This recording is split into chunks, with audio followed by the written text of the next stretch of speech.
ഇനി mark U ടൂളിനെ കുറിച്ച് പഠിക്കാം. HTML-ൽ മാത്രം ഉപയോഗിക്കുന്ന ഒരു ടാഗാണ് മാർക്ക് യു ടാഗ്.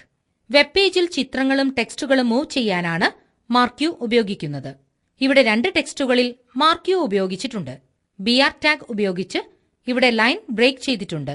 ശ്രദ്ധിക്കുക, ഇതേ രീതിയിൽ മാർക്ക് യു ടാഗിനുള്ളിൽ ടെക്സ്റ്റുകളോ ഇമേജുകളോ നൽകിക്കഴിഞ്ഞാൽ വെബ് പേജിൽ അവ മൂവ് ചെയ്യുന്നതായി കാണാം. ശ്രദ്ധിക്കുക, രണ്ടാമത്തെ മാർക്ക് യു ടാഗിൽ BG കളർ എന്ന ഒരു ആട്രിബ്യൂട്ട് ഉപയോഗിച്ചിട്ടുണ്ട്. BG colour is equal to yellow എന്ന് നൽകിയിരിക്കുന്നു. ഇങ്ങനെ BG കളർ ഉപയോഗിച്ചാൽ ടെക്സ്റ്റിന് ഒരു ബാക്ക്ഗ്രൗണ്ട് കളർ ലഭിക്കുന്നതാണ്. ഇനി ഇത് റൺ ചെയ്ത് നോക്കാം. ശ്രദ്ധിക്കുക, ഇപ്പോൾ 2 ടെക്സ്റ്റുകളും ഇതേ രീതിയിൽ മൂവ് ചെയ്യുന്നത് കാണാം. രണ്ടാമത്തെ ടെക്സ്റ്റിന് ഒരു ബാക്ക്ഗ്രൗണ്ട് കളർ വന്നതായും കാണാം.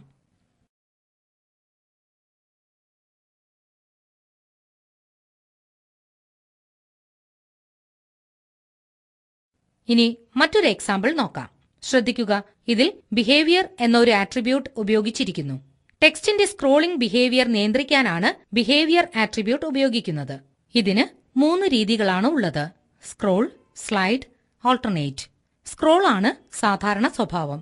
സ്ക്രോൾ എന്ന് നൽകിക്കഴിഞ്ഞാൽ ടെക്സ്റ്റ് ഒരു വശത്തു നിന്നും സ്റ്റാർട്ട് ചെയ്ത് മറ്റേ വശത്തെത്തി അപ്രത്യക്ഷമായതിനു ശേഷമായിരിക്കും വീണ്ടും പ്രത്യക്ഷപ്പെടുക.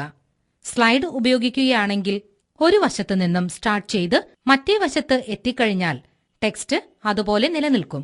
ഓൾട്ടർനേറ്റ് നൽകിക്കഴിഞ്ഞാൽ ടെക്സ്റ്റ് അങ്ങോട്ടും ഇങ്ങോട്ടും മൂവ് ചെയ്യുന്നത് കാണാം. ശ്രദ്ധിക്കുക, ഒന്നാമത്തെ മാർക്ക് യു ബിഹേവിയർ സ്ക്രോൾ എന്ന് നൽകിയിട്ടുണ്ട്. രണ്ടാമത്തെ മാർക്ക് യുവിൽ സ്ലൈഡ് എന്നും നൽകി. മൂന്നാമത്തെ മാർക്ക് യുവിൽ ബിഹേവിയർ ഓൾട്ടർനേറ്റ് എന്നാണ് നൽകിയത്. ഇനി ഇത് ഡിസ്പ്ലേ ചെയ്തു നോക്കാം. ശ്രദ്ധിക്കുക, ഒന്നാമത്തെ മാർക്ക് യുവിൽ നൽകിയ ടെക്സ്റ്റ് സ്ക്രോൾ ചെയ്യുന്നതായി കാണാം. അതായത് വലതുവശത്തു നിന്നും തുടങ്ങി ഇടതുവശത്ത് അവസാനിച്ചതിനു ശേഷം വീണ്ടും വലതുവശത്ത് പ്രത്യക്ഷപ്പെടുന്നു.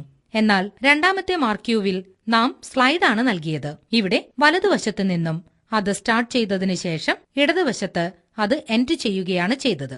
മൂന്നാമത്തെ ഓൾട്ടർനേറ്റ് നൽകിയ ടെക്സ്റ്റ് ഇതേ രീതിയിൽ അങ്ങോട്ടും ഇങ്ങോട്ടും മൂവ് ചെയ്യുന്നതായി കാണാം. മാർക്ക് യുവിന്റെ നീളവും വീതിയും ക്രമീകരിക്കാനാണ് ഹൈറ്റ്, വിഡ്ത് എന്നീ ആട്രിബ്യൂട്ടുകൾ ഉപയോഗിക്കുന്നത്.